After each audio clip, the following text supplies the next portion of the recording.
Okay, hello friends and followers. I finally got the the watt meter working because I had bumped it and moved a switch in the back to calibrate mode.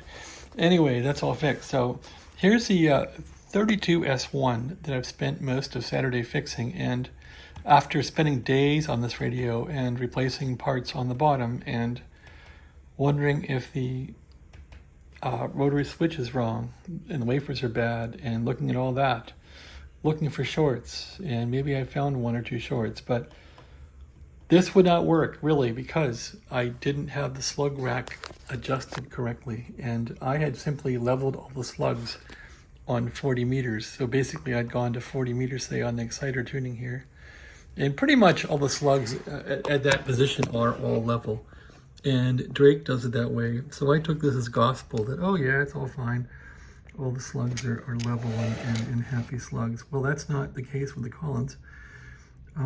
Those slugs are level in the back, and there they are, and in the front, look at that, they're not level, they're like a millimeter up. That one's up a bit too.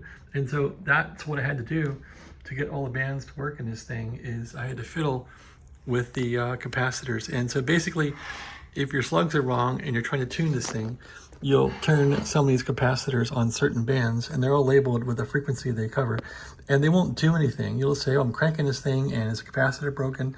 No, it's not broken. You think it is, but it's not. And I kept thinking my capacitors were shorted, or they're old, they don't work. That wasn't the case. The case was it wasn't resonant. So this is an LC circuit. The L is a slug here, that's the inductor, and the C is the capacitor. So the inductor has to be the correct height, because when the slug goes in, that will increase the permeability, and that will increase the inductance, and that's how it works. So you can vary the inductance this way and vary the capacitor that way, and then you'll reach an LC equilibrium.